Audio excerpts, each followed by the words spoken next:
So, again, look here at the beginning of this table. You see S phase.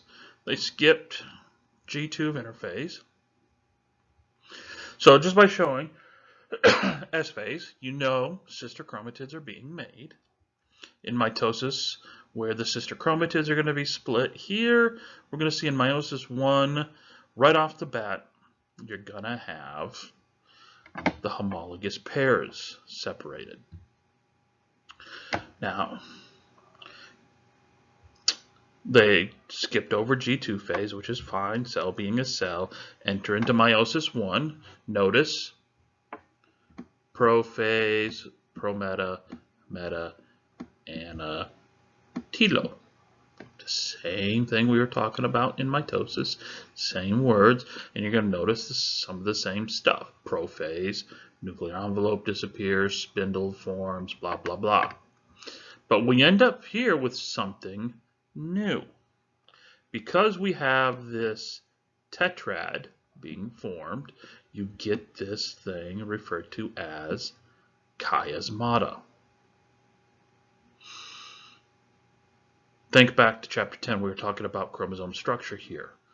You know, the individual double-strand DNA wraps around some histones. Those, you know, the beads on the string, that starts to wrap around itself, which wraps around more proteins and blah, blah, blah, blah, blah. So the chromatin is very highly condensed down. Gives us those structures we see here. Because when it's just the, you know, untightly wound for the interphase portion of being a cell, can't see it. It's only when it condenses down, gets that tightly packed in, can we visually see it. So even though it's tightly compacted down, it's still pretty, you know, malleable. It's still very flexible. So when you get the sister chromatids stacking on top of the sister chromatids, that tetrad, problem is parts of it will get entangled. Now, if the two sister chromatids get entangled, it's not a big deal. DNA repair machinery goes in, cuts, fixes. You never know it because it's swapping like for like. The problem is when you get the tetrad formation and you get homologous chromosomes now get entangled. Paternal chromosome 7 gets entangled with its homologous pair, maternal chromosome 7. DNA repair machinery goes in, fixes the problem. When I say fixes, the enzymes bind to the entangled DNA, cut, paste, do all that stuff that the enzymes would do as though it was a break. So what ends up happening is, as we see down here, parts get swapped. Parts get swapped. Here the artist drew this and you see the blue, which is supposed to represent paternal sister chromatids, and one of the chromatids has red tips, whereas just below it, the red homologs, red denoting maternal, one of the chromatids is red with blue tips. Now, the genes are the same, okay? Because it is chromosome 7, every loci there is the same, whether it's maternal or paternal. But as we're going to see over the next few chapters, genes come in different versions. I always use this, the analogy, which is stupid, but years later, students still remember it. Think of genes as ice cream. Right when I said ice cream, everybody watching this video had their own idea of ice cream. Chocolate, vanilla, strawberry, rocky road, moose tracks, whatever. Ice cream is the gene, The different flavors is what geneticists refer to as alleles. So you got the genes for eye color, hair color, skin tone, the way your face will structure during fetal development. You got those genes from both mom and dad. But the genes for hair color between mom and dad are going to be slightly different, which means mom and dad have different hair colors. The genes responsible for craniofacial development, the nose, the cheeks, all that. They both have the same genes, but they have different versions, which is why mom and dad have different noses. So what we see when we look here at meiosis 1, sister chromatid, they get paired up, form the tetrad. We get some entanglement. They call that chiasmata. You get the homologous pairs being separated during meiosis 1. And we begin to see the beginnings of genetic uniqueness.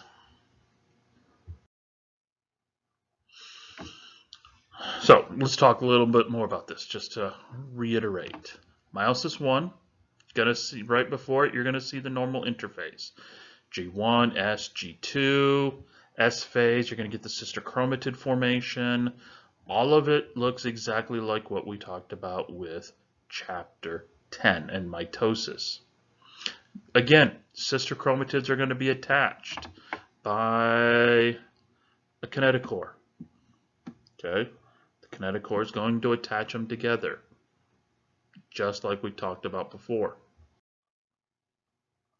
The difference here is that while the kinetochore is going to hold everything together at the centromere, you're also going to have other proteins linking the homologous chromosomes together.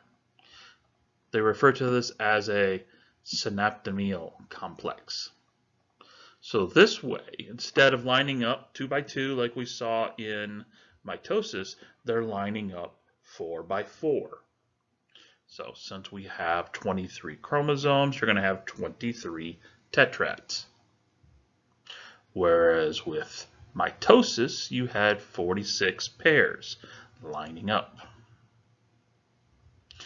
During this time, you're going to get what's called the crossing over events. That's where pieces get entangled. Most of the time when the pieces get entangled, the homologous chromatids get entangled, it gets fixed correctly. Every once in a while on a blue moon, they get fixed incorrectly, and parts will be swapped from the maternal to the paternal and back. Okay?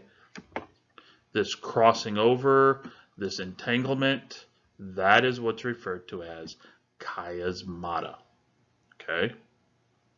Chiasmata can only happen when there is a tetrad formed. So that means prophase 1 is the only time you can get crossing over to occur.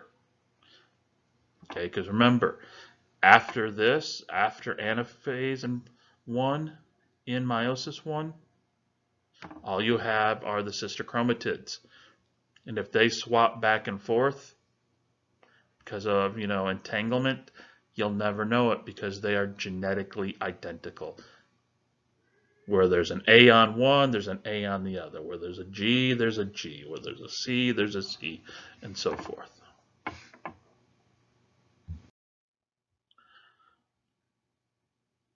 Now this crossing over, when you look at it, this is a way for genetic uniqueness to be amplified, to increase the genetic variability within a species.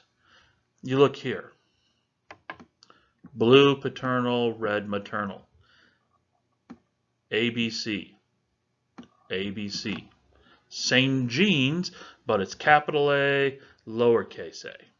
We'll see in a later chapter using uppercase, lowercase is a way for geneticists to differentiate different versions of the same gene. Starts off with, all big A, all capitals, all lowercase. You get this chiasmata. You now have big A, big B, big C, big A, big B, little c, little a, little b, big C. Two of the sister chromatids are now different. They're unique. They're not what you started with.